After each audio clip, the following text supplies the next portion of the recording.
نحمده صلی علی رسوله الکریم اما بعد فنعوذ باللہ من الشیطان الرجیم بسم اللہ الرحمن الرحیم وَإِذْ قَالَ مُوسَىٰ لِقَوْمِهِ إِنَّ اللَّهَ يَأْمُرُكُمْ أَن تَذْبَحُوا بَقَرَةً قَالُوا أَتَتَّخِذُنَا هُزُوًا قَالَ أَعُوذُ بِاللَّهِ أَنْ أَكُونَ مِنَ الْجَاهِلِينَ قَالُوا ادْعُ لَنَا رَبَّكَ يُبَيِّن لَّنَا مَا هِيَ قَالَ إِنَّهُ يَقُولُ إِنَّهَا بَقَرَةٌ لَّا فَارِضٌ وَلَا بِكْرٌ عَوَانٌ بَيْنَ ذَٰلِكَ فَافْعَلُوا مَا تُؤْمَرُونَ قال ادع لنا ربك يبين لنا ما لونها قال إنه يقول إنها بقرة صفراء فاقع لونها تسر الناظرين قال ادع لنا ربك يبين لنا ما هي إن البقرة شابه علينا وإنا إن شاء الله لمهتدون قال إنه يقول إنها بقرة لا ذلول تثير الأرض ولا تسقي الحرث مسلمة لا شية فيها قالوا الآن جئت بالحق فذبحوها وما كادوا يفعلون وإذ قتلتم نفسا فادارأتم فيها والله مخرج ما كنتم تكتمون فقلنا اضربوه ببعضها كذلك يحيي الله الموتى ويريكم آياته لعلكم تعقلون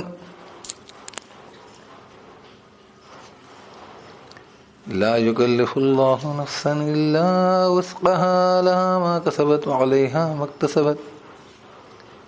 ربنا لا تؤاخذنا إن نسينا أو أخطأنا ربنا ولا تحمل علينا إصرا كما حملته على الذين من قبلنا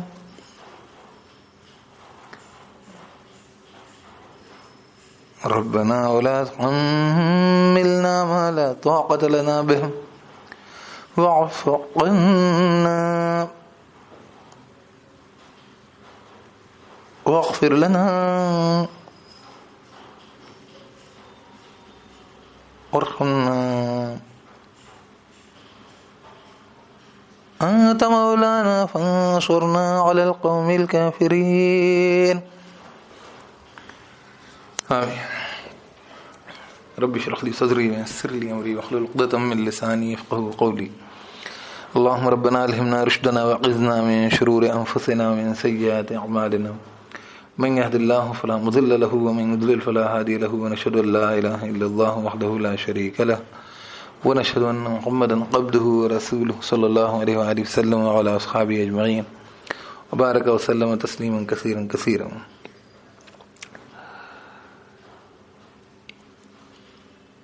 سورۃ البقرہ کی جو بقرہ والا واقعہ ہے جس میں قتل ہوتا ہے اور جو ہے ایک گائے ذبح کرنے کا حکم ہوتا ہے، تو انہیں سورۃ البقرہ کے 8واں رکوع اور 9ویں رکوع کی 2 آیتیں ہم نے پڑھی ہیں، اور پھر سورۃ البقرہ کے ہی اختتام جو ہے جس میں دعا آئی ہے وہ ہم نے ابھی تلاوت کی، اور اللہ تعالیٰ دعا مسلمانوں کے حق میں قبول فرمائے۔ جمعے کے جو خطبے میں ہم نے بات رکھی ہے، پیچھے بھی رکھتے آ رہے ہیں کہ مسلمانوں کے سامنے اللہ تعالیٰ کی آیتیں پڑھی جاتی ہیں، ان کے ایمان میں اضافہ ہوتا ہے، پھر مسلمانوں کے ذمے جو ہے اسلام کو لے کر اسٹرگل ہے، جد و جہد ہے، اور وہ ایمان والے کے حقیقتاً ایماندار ہونے میں، مومن ہونے کی علامت ہے۔ لیکن جب دین کے معاملے میں ہم جب دیکھتے ہیں تو ہوتا کیا ہے، جو مذہبی طبقہ، ایک تو وہ لوگ ہیں جو کہ بے حد دین سے دور ہیں، تو وہاں تو بات شروع ہی نہیں ہو پاتی، لیکن جن کے اندر دینداری ہے ان کے ساتھ کیا معاملہ پیش آ جاتا ہے وہ بڑا بنیادی ہے، اور اس لیے سورۃ البقرہ میں، جس کے نام پہ سورۃ البقرہ کا نام ہے، جس واقعے کے اوپر موسوم ہیں، جو صورتوں کے نام موسوم ہوتے ہیں نا، کوئی خاص واقعہ کوئی چیز اس میں نقل کی گئی ہوتی ہے اس صورت میں، اس کی وجہ سے وہ اس نام سے پہچانی جاتی ہے. تو اس شریعت کی بلو پرنٹ جیسے کہہ لو آپ، بقول ڈاکٹر اسرار احمد صاحب کے مرحوم، اور قرآن کا جیسے کہنا چاہیے عظیم دی بادشاہ ہے، محمد رسول اللہ صلی اللہ علیہ وسلم کی حدیث کے مطابق، حدیث مبارکہ کے مطابق ہر چیز کی ایک چوٹی ہوتی ہے. قرآن مجید کی چوٹی سورۃ البقرہ ہے، اور اس کے اندر بھی آیت الکرسی ہے، عظیم ترین آیت ہے قرآن مجید کی. تو سورۃ البقرہ کے اندر یہ بات بڑی واضح کرنا ضروری بھی تھا، اور اللہ نے کی ہو. میں تو یہ دیکھتا ہوں کہ جو چیز وہی دیکھنا تقریر کی لذت کہ جو کچھ اس نے کہا میں نے یہ جانا کہ گویا یہی تو میرے دل میں تھا. میں اسے اپنی سہولت سے استعمال میں لا رہا ہوں اس کو، شعر کو. یہی تو نہیں ہے وہاں پہ، میں نے یہ جانا کہ گویا یہی میرے تو نہیں تھا وہاں پہ. لیکن میں بول رہا ہوں کہ جب تقریر کی خوبصورتی ہوتی کہ سننے والے کو احساس ہو جاتا ہے کہ یار یہ تو میرے دل میں تھا یہ بات، انہوں نے کہہ دی میری بات جو ہے وہ آپ کی زبان پہ. تو اللہ رب العزت جو ہے انسان کی جو تقاضے اور جو حق اور باطل کی سمجھ ہو بالکل مناسب وہی بات. تو اس میں ضروری تھا کہ دین کی بنیادی سمجھ انسان کو ہو، تو ویسی جو کہ مطلب ایک دم ضروری درکار ہے. تو سورۃ البقرہ میں بنیادی باتیں شروعاتی آئی ہیں. تو میں اس لیے بتلا رہا تھا یہاں بات کہ جب دین کی کوششوں میں لگتے لوگ ہیں تو ایک تو وہ لوگ جن کا تو واسطہ دین سے ہے نہیں، وہ اگر بہت کھینچ کھچا کے جمعوں کا آ گئے نماز کے لیے تو بہت اللہ کا احسان کرم، اور اگر نمازوں میں پابند ہے 5 وقتہ تو اور بھی بہت بڑی بات. جائے کہ وہ جو ہے وہ جد و جہد میں، دین کی کوششوں میں، محنت میں، دعوت و تبلیغ میں لگیں گے، اللہ کے راستے میں جنگ میں لگیں گے، قتال میں، جہاد میں لگیں گے، یہ تو بہت بڑی بات ہو جائے گی. وہ اتنا کر لیں یہ بھی بہت مشکل ہو جاتا ہے. لیکن جو دیندار طبقہ رہتا ہے وہ کیا ہوتا ہے، یہاں تک بھی پہنچتا ہے تو ہوتا کیا ہے کہ جب دین کی سمجھ صحیح نہیں ہوتی تو وہ پہلے ان چیزوں میں مشغول ہو جاتا ہے اور پوری اپنی جو تو کہنا چاہیے طاقت و توانائی اس میں پوری لگا دیتا ہے. دیکھیے انسان کا اپنا رجحان ہوتا ہے، یہ بات میں کوئی شک نہیں. حضرت عثمان رضی اللہ عنہ کامل الحیا والایمان، اتنے حیا والے تھے کہ اکیلے میں بھی کپڑے بدلنے میں، کپڑے اتارنے میں وہ حیا محسوس کرتے تھے. اور حیا کی انتہا ہے کہ انتقال کے وقت اس وقت ان کو شہید کیا گیا تھا تو وہ اپنی تہمت مضبوط باندھ رہے تھے کہ کہیں مجھے قتل کرنے میں یہ نہ ہو کہ میری ستر پوشی جو ہے وہ نہ رہ پائے، ستر کھل جائے. یہ بہت بڑا جیسے کہتے ہیں بہت بڑی عبرت ہے ان عورتوں کے لیے جن کا لفظی عورت کا مطلب ہوتا ہے چھپانے کی شے، جن کے اندر حیا مطلب جن کی صفت ہی حیا کے ساتھ وابستہ ہے. لیکن جو ہے وہ حضرت عثمان رضی اللہ عنہ یہ حالت تھی ان کی کیفیت. تو ہوتا ہے کسی چیز کی طرف رجحان انسان کا بہت ہوتا ہے. اللہ کے حکم کے معاملے میں اشد ہم فی امر اللہ عمر، بے حد سخت حضرت عمر کہ جو ہے وہ مطلب رنگ عورتوں کے لیے رنگ پہننا، رنگ برنگی لائف اللہ نے دی ہے، ان کی زندگی ایسی بنائی ہے کہ ان سے خوبصورتی نظر آئے. تو کپڑے رنگنے میں عورتیں جو ہوتی وہ ہوتی تھیں حضرت عمر کو دیکھ کر کہ حضرت عمر آ رہے ہیں کپڑے رنگنے میں. مطلب بہت سارے ایسے واقعات ملے اس میں محمد صلی اللہ علیہ وسلم جو ہیں اس میں تھوڑی سی نرمی رکھ رہے ہیں کہ حضرت عمر کو دیکھ کر وہ بھاگیں. مثلاً کوئی روایت ملتی ہے کوئی سی عید کا موقع ہے یا کوئی سا موقع ہے، اس پہ وہ جو ہے کچھ آپ صلی اللہ علیہ وسلم دوسری طرف رخ پھیر کے لیٹ گئے اور ماں عائشہ ہیں اور یہ لوگ کوئی بھی بچیاں آ گئی ہیں کچھ گا رہی کچھ سنا رہی ہیں، اور لیکن جو ہے حضرت عمر جیسی آئے تو بھاگی. تو مطلب ان کو بہت زیادہ مطلب حضرت عمر کو دین کے احکامات کو لے کر جیسے کہنا چاہیے اس میں ان کی فکر میں وہ تھی. اس لیے کہا کہ اللہ کے حکم کے معاملے میں بہت شدید ہے، اشدہم۔ اسی طریقے سے جو ہے حضرت علی کے معاملات آپ کے دین کو لے کے بہت جذباتی، اللہ کے حکموں کو لے کر اور اسلام کے لیے۔ ابو ذر غفاری، یہ 4 لوگوں کے لیے کہا، تو حضرت علی آپ کو معلوم ہے کہ مطلب گرمیوں کے روزے، لشکر کے ساتھ جہاد، مطلب دین کو لے کے بے انتہا دیوانہ پن، اللہ سے لے کر بے انتہا محبت۔ تو یہ ایک ہوئے اپنی ایک انٹینسٹی اپنی، تو رجحان تو ٹھیک ہے، یہ تو ہوتے ہیں، لیکن بنیادی چیزوں میں کوئی بھی اگر ایسا ہوتا تو یہ لوگ آگے خلیفہ وقت خلفائے راشدین نہیں ہوتے۔ تو بنیادی چیزوں میں ان کی سمجھ ذرا سی بھی، جیسے کہنا چاہیے، افراط و تفریط میں شکار ہوتی۔ تو بنیادی دین کی سمجھ ان کی ٹھیک تھی، اپنا ان کا خود کا ذاتی رجحان تھا، کسی چیز کو بہت زیادہ پسند کرتے تھے، کسی چیز میں انہوں بہت زیادہ تقویٰ پرہیزگاری انتہائی درجے تک تھی، یہ ٹھیک۔ وہ میں نے کہا کہ ان کا رجحان تھا اور وہ ٹھیک ہے۔ تو اللہ تعالیٰ نے ہر انسان کو اللہ تعالیٰ نے الگ بنایا، لیکن بنیادی چیزیں ایسی ہوتی ہیں، دین کی سمجھ اس کو ایسی ہونی چاہیے کہ اس وجہ سے اجتماعی کاموں میں، اجتماعی عمل میں ایسا معاملہ نہ پیش آ جائے کہ وہ چیز ممکن نہ ہو۔ تو یہ باتیں، یہ جو آیتیں میں نے ابھی پڑھی ہیں، یہ میں نے اس لیے پڑھی ہیں کہ دین کی بنیادی سمجھ، اس کے اوپر یہ جیسے کہنا چاہیے ایک قسم کا کرٹیک ہے، تنقید ہے جو آپ کہتے ہیں۔ یہ قوم تھی بنی اسرائیل، ہم سے پہلے کے مسلمان تھے، اور پھر میں نے جو آخری کی آیتیں پڑھی وہ دعا ہے جو اللہ تعالیٰ نے مسلمانوں کو سکھلائی ہے کہ اپنے دین کو لے کر، اور پھر دین کو لے کر جو تمہاری زندگی میں جو جد و جہد ہے اس کے اندر اپنے مخالفین سے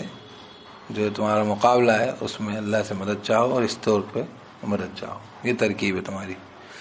اور ایسے اللہ سے دعا کرو۔ تو انشاءاللہ وہ بھی پڑھتے ہیں اس کو، پہلے یہ آیتیں پڑھی ہے غور سے۔ ایک واقعہ اس کے اندر پیش آتا ہے، بنی اسرائیل میں قتل ہو جاتا ہے۔ اب قتل ہوتا ظاہر سی بات ہے، قانون لگے گا، قتل کا سزا ملے گی، قصاص ہوگا جو ہوگا، لیکن اب قتل ہے اور کوئی کسی کو بتانے کو تیار نہیں ہے، سب ایک دوسرے کو ٹالم ٹول کر رہے ہیں، 12 قبیلے ہیں، پریشانی کیسے پتہ چلے، اچھی خاصی تعداد ہے۔ جیسے اب جب موسیٰ علیہ السلام کے ساتھ جو فرعون کے اس سے بچ کے تسلط سے نکل کے جب نکلے ہیں تو یہ کہیں ملتا ہے 6 لاکھ کا قافلہ تھا، تو بڑی تعداد تھی، کثیر تعداد تھی، اس میں قتل ہو گیا۔ لیکن یہ واقعہ جو ہے، اس واقعے سے اللہ رب العزت نے کلام مجید میں، قرآن مجید میں، آخری آسمانی کتاب میں بہت کچھ ہمیں واضح کیا ہے، اس کی طرف میں توجہ دلا رہا ہوں۔ تو اس واقعے میں قتل ہوا، کوئی کسی کو بتلاتا نہیں تھا، یہ بات آخری حصے میں اس کے آئی ہے۔ اس سے ایک بات اور سمجھ میں آتی ہے کہ اللہ رب العزت کا حکم سب سے پہلے تقاضا یہ رکھتا ہے کہ آپ اس پہ آمادہ ہو کے عمل کرنے کی نیت کریں، اور اس کے لیے جو بھی ظاہرہ اس کا طریق ہے اس کے اوپر لگ جائیں، بجائے اس کے کہ اس کی پیچیدگیوں میں پڑھیں، اور بجائے اس کے کہ اس کے اللہ رب العزت کی کیا مرضی منشا یہ پہلے پتہ کرنے کی جگہ پہلے، جیسے نماز ہے، نماز کے پیچھے بہت کچھ حکمت ہے، ٹھیک ہے، اور نماز کی حکمت ہے اگر جاننے کے پہلے ہم اگر نماز قائم نہیں کریں گے تو ہم تو مر جائیں گے، ہو سکتا ہے ہم نماز قائم نہیں کر پائیں، ہم نماز قائم ہی نہیں کر پائیں گے، سیکھتے ہی رہ جائیں گے حکمت کیا ہے اس کی۔ اس لیے ہمیں جو نماز کی ظاہرہ جو شکل ہے، جو ہمیں محمد رسول اللہ کے ذریعے مل گئی کہ بھئی اتنی جیسے نماز تم میں سے دیکھتے ہو کہ میں نماز پڑھتا ہوں، ایسے نماز پڑھو، تو بس پڑھو۔ اس کے اندر بھی یہ ہے کہ اگر کوئی چیز اس درجے میں آ گیا تو ہم اس کے اختلاف کو درکنار رکھتے ہوئے اس کے دیکھیں گے کہ اتفاق اس بات پر ہے کہ ہاں 4 رکعت نماز پڑھنا، ظہر پڑھنا، جمعہ پڑھنا ہے، عشاء پڑھنا ہے، وتر پڑھنا ہے۔ چھوٹا موٹا وقت کا اختلاف کہ یہ لوگ اس کو جلدی کرتے ہیں یا تاخیر کرتے ہیں، اس پہ جا کر اٹک نہیں جانا کہ نماز پڑھنا ہے۔ پھر وہ تو میں نے کہا کہ پوری زندگی آپ سیکھتے رہیں گے، اس کے پیچھے حکمت و مرضی مجھے، اس لیے اس میں پہلے اس حکم کا تذکرہ، بعد میں اس واقعے کا تذکرہ ہے کہ قتل ہو گیا تھا اور کوئی قاتل کا پتہ نہیں بتا رہا تھا۔ بڑی خوبصورت بات ہے، دیکھیے اللہ تعالیٰ نے، اور پھر آگے جا کے اس کی حکمت معلوم ہوئی کہ وہ جو تمہیں حکم دیا تھا وہ محض تمہارا عمل اور تمہاری خود کی زندگی کے لیے اللہ کی بندگی کا تقاضا ہے، باقی ہے کہ اللہ تعالیٰ کی قدرت سے اس کا بہت گہرا اس کی ڈیٹیل سے تعلق نہیں ہے، جن ڈیٹیلز میں قومیں الجھ جایا کرتی ہیں، جن باریکیوں میں پہلے پڑ جاتی ہیں۔ تو میں یہ نہیں کہہ رہا کہ کوئی بھی دین کی باریکی کرنے والے جو ہیں سب دین کو سمجھنے والے نہیں ہیں، لیکن دین کی باریکی کرنے والے وہ لوگ جو دین کی بنیادی باتوں سے غافل ہو جائیں، دین کی بنیادی باتیں چھوٹ ہی جائیں، مثلاً یہ کہ میں نماز کی یا وضو کی باریکیوں میں اتنا ملبس ہو جاؤں، اتنا مشغول ہو جاؤں، اتنا میرا اپنا وقت پورا اس میں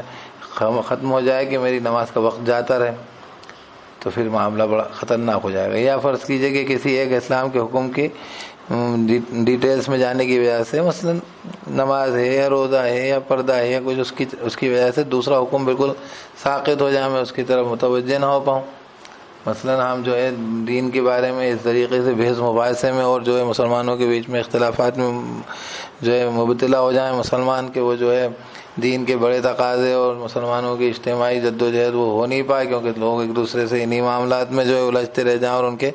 فرقے وجود میں آ جائیں اور ان کے اختلاف جو ہے ایک دوسرے کے لیے مضد ہو جائیں. کیا کچھ ہو جاتا ہے پھر. یہ سب واقعات کی طرف جو میں نے ساری باتیں کری ان کو نوٹ کر لیجیے گا اور بار بار سن لیجیے گا کہ اس سب کی وجہ سے یہ واقعہ پہلے یہاں پر آتا ہے.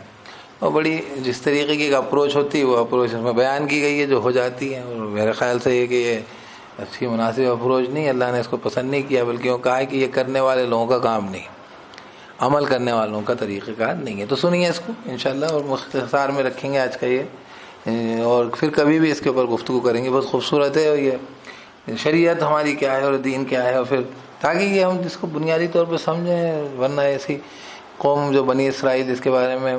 اقوال یہ ملتے ہیں کہ تم مچھر تو چھانتے رہتے ہو اور اونٹ نگل جاتے ہو. مچھر چھان رہے ہیں آپ کے، کوئی مچھر نہیں آ جائے، اور اتنا بڑا اونٹ کھا گئے آپ.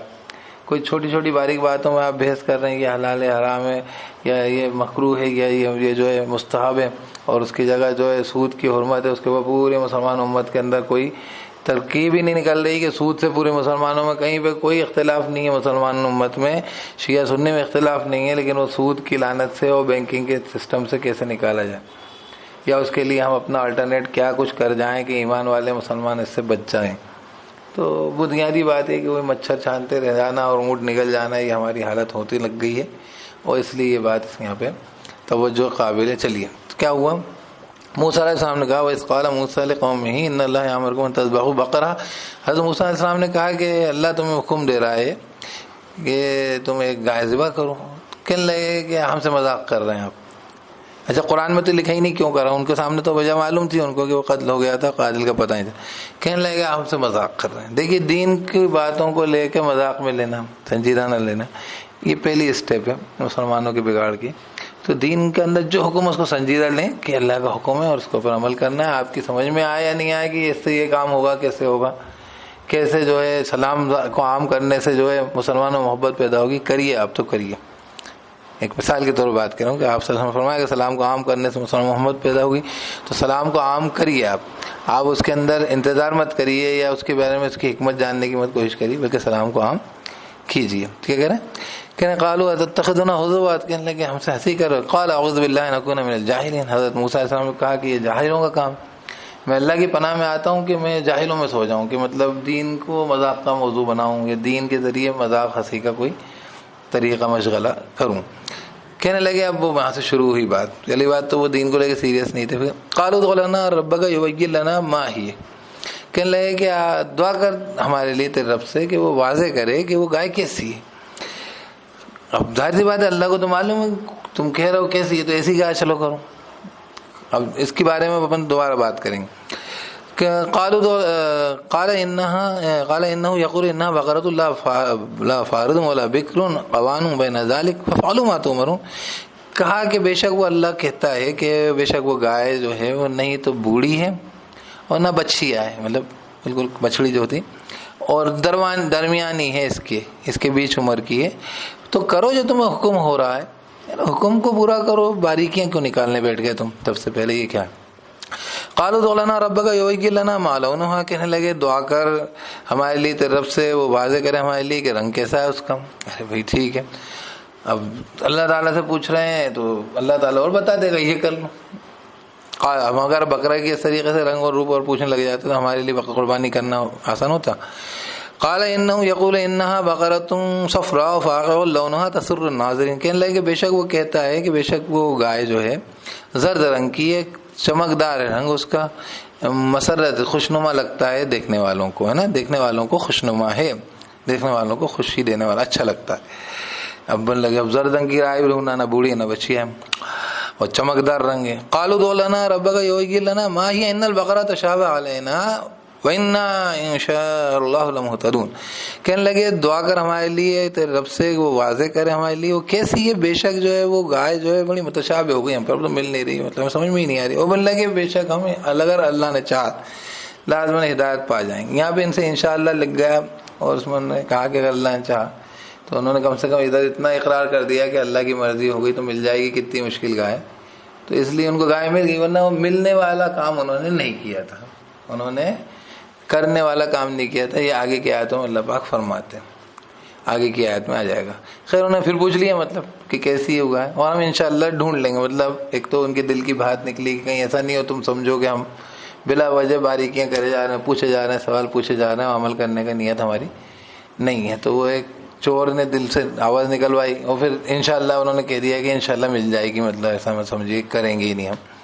کیونکہ کام تو ایسا کر رہے ہیں ہم کہ ملے نہیں وہ اور ہمارا کام ہو ہی نہیں.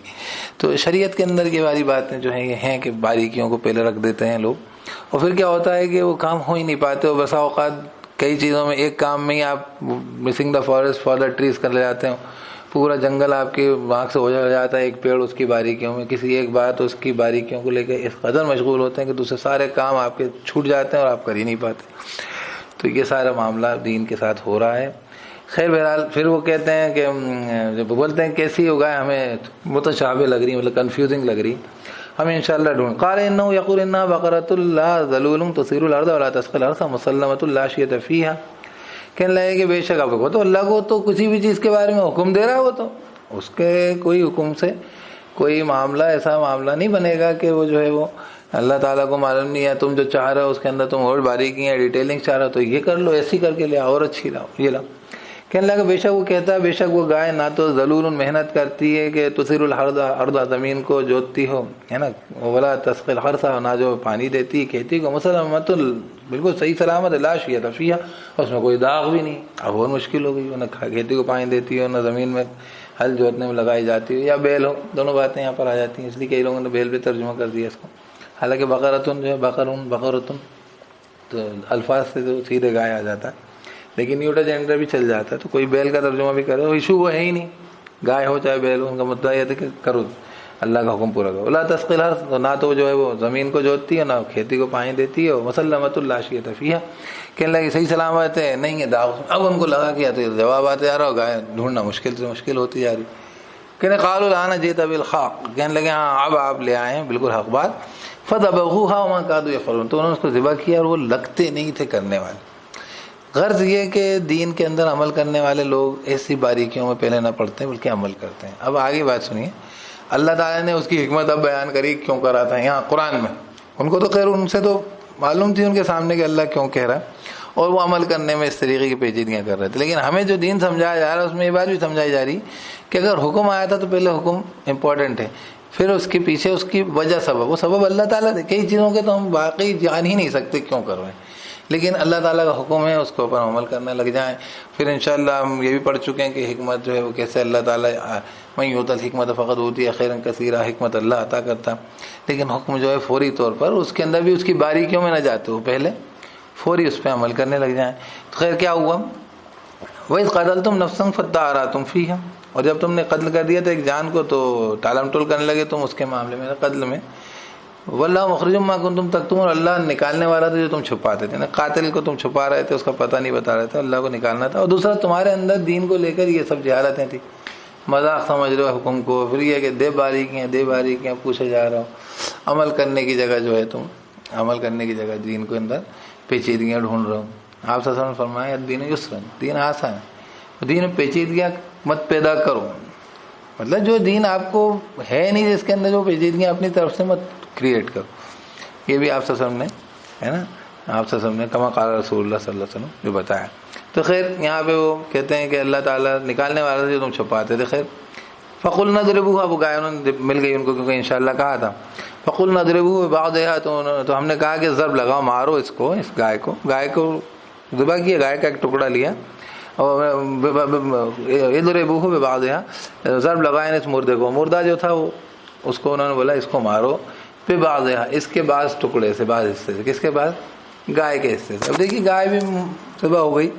اور مردہ بھی انتقال کرا ہوا, اور اللہ تعالیٰ کا معجزہ, سیدھی سچی بات کہ اللہ تعالیٰ نے بولا اس کو اس سے مارو، اور مردہ زندہ ہوا، اس نے اپنے قادر کا پتہ بتایا اور پھر مر گیا۔ کذالک یحیی اللہ الموتى ویریکم آیاتہ لعلکم تعقلون، اللہ ایسے زندہ کر دے گا مردوں کو، معمولی بات ہے، اس لیے وہ تمہیں نشانی دکھاتا ہے کہ تم عقل لو، عقل سے کام لو، سمجھ سے کام لو، دین کو بھی سمجھو۔ یہ بھی بتلا دیا کہ دین میں باریکیاں مت نکالو، ان سے کیا تعلق تھا، سوچنے والی بات ہے۔ ان چیزوں سے اس کے بوڑھے ہونے، بچیاں ہونے، نہ ہونے، کیونکہ شروع میں کہا تھا کرو جو حکومت ہو، کسی بھی گائے سے اللہ تعالیٰ کن فیکون اس مردے کو زندہ کر سکتا تھا۔ بہرحال اللہ تعالیٰ نے ایک حکم دیا، امت سے تقاضا رکھا تھا کہ عمل کرے، امت کو عمل کرنا ہے۔ یہ دین کی بنیادی باتیں ہیں کہ ہمارے لیے شریعت اسلامیہ کا معاملہ ہے کہ اللہ کا حکم ہمیں جو ملے ہم اس پر عمل کرنا ہے، اور اس کے اندر کوئی باریکیاں پیچیدگیاں ہیں جو پہلے سے ہوں ٹھیک ہے، اپنی طرف سے پیدا نہیں کرنی ہے۔ اور دوسری بات یہ کہ آخرت کو دیکھ کے کہ آخرت میں ہمیں حساب دینا ہے، آخرت میں مردوں کا زندہ ہونا ہے، یہ ہمارا اس کے پیچھے لے کر اورینٹیشن ہونا چاہیے کہ اس دن ہمیں ہماری ہر حرکت کا جواب ملے گا۔ اور اللہ پاک نے سورہ بقرہ کے اندر یہ بات یہاں بیان کر کے کہا کہ فذبحوها وما كادوا يفعلون، کیا کہہ لیں، تو انہوں نے اس کو ذبح کیا اور جو ہے وہ لگتے نہیں تھے، ہے نا، لگتے نہیں تھے وہ، کہ جب کہ قالوا الآن جئت بالحق، جب انہوں نے وہ گائے کے بارے میں بدلا دیا تو کہنے لگے ہاں اب آپ لے کر آ گئے حق، فذبحوها وما كادوا يفعلون، اور انہوں نے ذبح کیا اس کو، مل گئے گا، وما كادوا يفعلون، اور نہیں قریب تھے کہ وہ جو ہے کریں گے، یہ کام کرنے والے کام ان کے نہیں تھے۔ بہرحال پھر اللہ پاک نے یہ بتایا کہ تم نے جان کو قتل کیا تھا، یہ بات بعد میں بیان کری، ذبح کر دیا انہوں نے گائے کو، اور پھر اللہ نے بتایا کہ جو ہے تم، مطلب قرآن مجید میں اس بات کو بعد میں نقل کیا۔ ان کو تو جو بنی اسرائیل تھے ان کے سامنے تو یہ بات ہوئی تھی کہ وہ گئے تھے حضرت موسیٰ علیہ السلام کے پاس، یہ شکایت تھی کہ مطلب پتہ نہیں لگ رہا قاتل کا، تو لیکن یہاں پہ تو اس بات کو بیان کرنے سے پہلے حکم بیان کیا کہ یہ حکم آیا ہے، اور ان لوگوں کی اس طریقے کی اس کو لے کر پیچیدگیاں آئیں، اور پھر اللہ پاک نے کہا کہ اس کے گائے کے حصے سے اس کو جو مردے کو مارو، اور وہ اس نے کھڑے ہو کے زندہ ہو کے اپنے قاتل کا پتہ کیا۔ اللہ پاک قاتل کا پتہ بتایا، اللہ پاک کہتے ہیں ایسے ہی ہم مردوں کو زندہ کر دیں گے، اور ہم تمہیں آیتیں اس لیے دکھاتے ہیں تاکہ تم عقل سے کام لو، سمجھداری کرو۔ سمجھدار انسان وہ ہے جو آپ سے فرماتے ہیں کہ مرنے سے پہلے مرنے کی تیاری کرے۔ تو ہمارا سارا معاملہ جو ہے ہمیں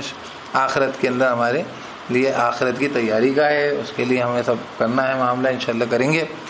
اور اسی لیے پھر آخر میں جو اس کے بڑی جو ہے پیاری دعا ہے کہ جو شریعت اسلامیہ اور دین اسلام کے تقاضے، محمد رسول اللہ کے دین کی جدوجہد کے اندر جو پیش آئیں تو جتنی وسعت ہے، جتنی سکت ہے وہ کرنا چاہیے، بجائے اس کے کہ ہم جو ہیں، اور اللہ پاک اسی اعتبار سے ہم سے حساب لیتا۔ اب کسی انسان کو ایسی باریکیوں میں پڑھنے سے پہلے کہ وہ کتنے ہاتھ اٹھائے کہ نہیں اٹھائے، رفع الیدین جو ہے اس کے اوپر اس کی نماز کا کیا مسئلہ ہے، جتنا مسئلہ اس کے اوپر ہے کہ الذین یذکرون اللہ قیاما وقعودا وعلی جنوبہم، تو دین کے اندر بنیادی باتیں بڑی کلیئر ہوتی ہیں، آپ کو سمجھ میں جاتی ہیں، قرآن مجید میں ہی مل جاتی ہیں، اور جو پیچیدگیاں ہیں وہ پھر اگر آپ ان کے پیچھے لگنا چاہتے ہیں لگیے، ورنہ یہ کہ اللہ پاک نے یہاں پہ یہ بھی بتا دیا، اور یہ دعا بھی اسی پر پڑھیے، لا یکلف اللہ نفسا الا وسعها لها ما کسبت وعلیہا ما اکتسبت۔ اللہ مکلف نہیں ٹھہراتا، ٹھہرا رہا ہے اور ٹھہرائے گا، ہے نا، تو شریعت کا حکم اتنا مشکل ہے کہ انسان کے اندر وسعت نہ ہو، اور نہ قیامت کے دن حساب اس کا اتنا مشکل ہوگا جتنی کہ اس کے پاس سکت ہی نہیں تھی، اس سے پوچھا جائے گا یہ کیوں نہیں کیا، وہ کیوں نہیں کیا، ہے کہ نہیں۔ جس کے اندر سکت تھی، صلاحیت تھی، ذہن تھا، فکر تھی، طاقت تھی، توانائی تھی، اس سے وہ پوچھا جائے گا، اس کے پاس پیسہ تھا اس سے مال کا حساب لے گا، اس کے پاس پیسہ نہیں اس سے زکوٰۃ کا حساب نہیں ہے۔ تو لا یکلف اللہ نفسا الا وسعها لها ما کسبت وعلیہا ما اکتسبت، کہ نہیں مکلف ٹھہراتا ہے، ٹھہرا رہا ہے، ٹھہرائے گا اللہ کسی جان کو مگر اس کی گنجائش کے مطابق، ہے نا، جتنی گنجائش ہوتی ہے، لها ما کسبت وعلیہا ما اکتسبت۔ اب گنجائش ہے تو اب یہ نہیں کہا جائے گا کہ بھائی جو ہے تم نے جو ہے آدمی اپنی مجبوریوں کا یا اپنی مشکلوں کا ٹھیکرا اپنے اچھے اعمال کی جو ہے اچھی اس کی نیکیاں، اس کا حق اس کے اوپر رہے گا، لہا ما کسبت اس کے لیے رہے گا جو اس نے کمایا، علیہا ما اکتسبت، اور جو گناہ ہیں وہ بھی وبال اسی پر ہے، کیونکہ جتنی گنجائش تھی اسی میں سے اس نے اچھے و برے کام کیے، تو اگر اچھا کیا تو اس نے اپنی گنجائش کا، اپنے دی ہوئی اللہ کی وسعت کا صحیح استعمال کیا، اور اگر اس نے کچھ برا کیا ہے تو وہ اس کو جو کرنا نہیں تھا اس نے وہ کام کیا ہے، چنانچہ اس کے اوپر ہی اس کا وبال ہے، وہ کسی بہانے بازیوں پہ نہیں پڑے گا جو اگر اس کے اوپر اس کا الزام آئے گا۔ جیسے جو کام انسان کو کرنا تھے اس نے نہیں کرے تو اس میں بہانے بازیاں نہیں چلیں گی، جتنی اس کی گنجائش تھی اس میں اس نے کرنا تھا وہ نہیں کرا ہے تو پھر اس کے پاس اس کے اوپر اس کے اوپر سوال کھڑا کرا جائے گا۔ اس طریقے سے جو بھی اس کو جن چیزوں سے روکا گیا تھا اس کے رکنے کے اندر پرہیز کرنے میں بھی یہی معاملہ ہو، چاہے عوامر ہوں یعنی جو حکم تھے کرنے کے ڈوز، اور چاہے نواہی ہوں جو چیز منع کی گئی تھی ان سے رکنے کی، دونوں ہی معاملات میں جتنی وسعت ہے اس کا خیال کیا گیا ہے۔ اوپر جہاں پہ پانی نہیں تیمم کیا جائے، ایسے بہت ساری باتیں ہم نے بنیادی بات ہم نے یہ رکھ دی کہ اس طریقے سے آپ ایسا نہ ہو کہ ہاں دین کی کوششوں میں آپ ایسی مقام تک پہنچ جائیں کہ ایک بات میں آپ اس قدر مشغول ہوں کہ تو دین کی بنیادی باتیں اور بڑا خاکہ ہماری دماغ سے اوجھل ہو جائے، امت کی بنیادی مشکلات ہم دیکھ نہ پائیں۔ یہی چیزوں کی وجہ سے جو چھوٹی چھوٹی باتوں میں اگر کسی ایک بات میں ہمارا کوئی ایک رجحان ہے تو دوسرے کو ہم پھر کو کافر سمجھنے بیٹھ جائیں، اور اس طریقے سے پھر امت کے اندر نہ جوڑ پیدا ہو پائے، نہ اتفاق پیدا ہو پائے، نہ کوئی جد و جہد ہو پائے۔ بس کسی بات میں کوئی جو دیندار ہیں وہ ان کی پریشانیوں میں یہ ہے کہ وہ اپنی دینداری کو اپنے حصے کی، جسے کہتے ہیں 1.5 اینٹ کی مسجد قائم کر کے تعمیر کر کے وہ علیحدہ ہو گئے، اور اپنے کل حزب بما لدیہم فرحون، اپنے گروہ کے ساتھ ہر آدمی بڑا خوش و خرم ہے۔ یہ نہیں ہونا چاہیے، اس لیے یہاں پر یہ بات کہی گئی ہے اور یہ دعا بھی بتلائی گئی ہے۔ پہلے بات تو کہی گئی کہ لا یکلف اللہ نفسا الا وسعها لها ما کسبت وعلیہا ما اکتسبت، نہیں مکلف ٹھہرائے گا اللہ کسی جان کو مگر اس کی وسعت کے مطابق اس کے لیے ہے جو اس نے کمایا، یعنی اسی کا ہے، اس نے جو اتنی گنجائش میں کرا تو اسی کی نہیں کی ہے، وہ علیہا ما اکتسبت اسی پر ہے جو اس نے کمایا، یعنی اگر اس نے کوئی گناہ کمایا تو اس کا وبال اسی پر۔ آپ کے پاس تھی اس کی گنجائش، آپ نے اس کے باوجود یہ غلطی کری ہے، then you are there to own it، اس کی ذمہ داری آپ کی، ٹھیک ہے۔ اب وہ وعلیہا مکتسب ربنا لا تؤاخذنا ان نسینا واخطانا، رب ہمارے مت تو مواخذہ کر، ہماری پکڑ مت کرنا ہماری، ان نسینا واخطانا، اگر ہم بھول جائیں یا خطا کھا جائیں تو ہماری پکڑ مت کرنا۔ یہ دعا کرو کہ ایسی چیزوں پہ اللہ واقعی خود بھی پکڑ نہ کرے گا، جو اپن پڑھ رہے تھے پیچھے کی نشست میں پچھلے جمعے کو بات کی تھی کہ بڑی بڑی باتوں سے بے حیائی سے اور بچوں سوائے یہ کہ جو چھوٹے گناہ ہو تو امید ہے اللہ تعالیٰ کی ذات سے، تو کیا دعا ہے اللہ نے دعا سکھائی، یقیناً اس کو قبول کرے گا ہمارے حق میں، ہم سب کے حق میں دعا کر بھی رہے ہیں، مسلمانوں کی طرف سے بھی کر رہے ہیں، آمین بولیے۔ ربنا لا تؤاخذنا ان نسینا واخطانا، رب ہمارے نہ تو پکڑ کر ہماری اگر ہم بھول جائیں اور چوک جائیں، ربنا ولا آمین ربنا ولا تحمل علينا اصرا كما حملته على الذين من قبلنا، رب ہمارے تو ہم پر ایسا بوجھ نہ لاد، ہے نا، ایسا بھاری بوجھ جیسے کہ تم نے لادا تھا ان پر جو ہم سے پہلے تھے، وہ باریکیاں کرتے گئے ان پہ بوجھ بڑھتا گیا، ہمیں بھی ہوتی ہے ایسی معاملہ، تو ہم پر ایسا بھاری بوجھ مت لاد جو کہ تم نے لاد دیا تھا ان پر جو ہم سے پہلے تھے، ان کو مشکلیں دے دی تو ہم اس لائق نہیں ہے، چھوٹی سی عمر اور چھوٹا سا وقت ہے، دنیا کا بگاڑ ہے، قیامت کے قریب پہنچ چکے ہیں، اللہ رب العزت تو ہم پر ایسا بھاری بوجھ، ایسا عسر بھاری بوجھ نہ لاد جیسے کہ تم نے لادا تھا علی الذین من قبلنا ربنا ولا تحملنا ما لا طاقت لنا به، اور اے رب ہمارے اور جو ہے مت تو ہم پر بوجھ لادنا ما لا طاقت لنا به، ما لا طاقت لنا به، جو نہیں ہے طاقت ہمارے لیے اس کی، ہم جس کی طاقت نہیں رکھتے ایسا بوجھ مت لانا۔ ہو سکتا ہے پچھلے لوگوں نے ایک پیڑ کے نیچے 70 سال عبادت کری ہو سکتا ہے پیچھے کے لوگوں کے اندر اس قدر تقویٰ ہو کہ جو ہے وہ کپڑا جو ہے اس کو، مطلب بہت ساری چیزیں تھیں جو دین کے اندر بہت مشکل تھیں جو انہوں نے کر لی، اور ان کے پاس اس کی گنجائشیں بھی تھیں، لیکن بہرحال جس کی ہمیں طاقت نہیں، تو یہ ہمیں اللہ نے دعا سکھلائی، واقعتاً ہماری طاقت زیادہ اللہ پر بوجھ نہیں لاتا، لیکن ہم جو طاقت رکھتے ہیں ان پہ ہم کام نہ کریں، اور وجہ وہی ہے کہ ہم ایسی چیزوں میں باریکی چیزوں میں پہلے جو ہے پہنچ جائیں ان کی باریکی کے اندر، اور اس لیے دین کی بنیادی باتیں ہمارے دماغ سے اوجھل ہو جائیں تو اس سے ہم بچیں، اور اللہ تعالیٰ ہمیں بچائے۔ ربنا ولا تحملنا ما لا طاقت لنا به، رب ہمارے مت تو ہم پر ایسا بھاری، مت تو ہم پر بوجھ لادنا جس کی ما لا طاقت لنا به، جو نہیں ہے طاقت ہمارے لیے جس کی، واعف عنا، اور معاف کر دے ہمیں، درگزر کر دیں ہمارے ساتھ، واغفر لنا، بخش دے ہمارے لیے، بڑی بڑی غلطیاں ہیں تو اللہ بخش دے ہمارے، ورحمنا، اور رحم کر ہم پر، انت مولانا، تو حمایتی ہمارا، ساری دنیا میں تو ہی حمایتی ہمارا، فانت مولانا فانصرنا علی القوم الکافرین، تو نصرت فرما ہماری کافر لوگوں کے خلاف، اور اس میں سب سے پہلے تو ابلیس شیطان جو ہے کان من الکافرین. اور پھر جو بھی لوگ شیاطین من الجن والانس ہیں، جو بھی جو ہے اسلام و مسلمان و اسلامیت کے خلاف جو ہیں، اللہ تعالیٰ سے ہی ان کے خلاف مدد نصرت چاہی جا سکتی ہے، اور چاہنا چاہیے اللہ تعالیٰ ہم سب کی مدد نصرت فرمائے. اور یہی ترکیب ہے کہ ہم بنیادی طور پر جن چیزوں کے لیے ہم پہ وسعت ہے اس پہ ہم کام کریں، اور جن چیزوں کی باریکیوں کو ہم جو ہے ہم اپنی طرف سے اوڑھ بیٹھے ہیں، اللہ تعالیٰ اس سے بھی ہماری حفاظت فرمائے. اور دین کی بنیادی طور پر ہم یہ سمجھ رکھیں کہ ہمارے لیے جو گنجائش ہیں، جو چیزیں ہماری سی واضح ہیں، اس پہ ہم اللہ تعالیٰ کے حکم کو مضبوط تھامیں. تو انشاءاللہ اللہ تعالیٰ کی ذات سے امید ہے اللہ تعالیٰ ہمیں اس میں رہنمائی فرمائے گا. اور حالات حاضرہ میں تمام جو بھی ہم باتیں کرتے آ رہے ہیں، اور جو بھی انسان کے دین کے لیے، اسلام کے لیے، اور اپنی ذاتی زندگی میں بھی جڑ بن چلتی رہتی ہے مستقل، اللہ تعالیٰ ان سب میں ہماری مدد نصرت فرمائے. سبحان اللہ و بحمدہ، سبحانک اللہم و بحمدک، نشہد ان لا الہ الا انت، نستغفرک و نتوب الیک. سبحان ربک رب العزۃ عما یصفون، وسلام علی المرسلین، والحمد للہ رب العالمین.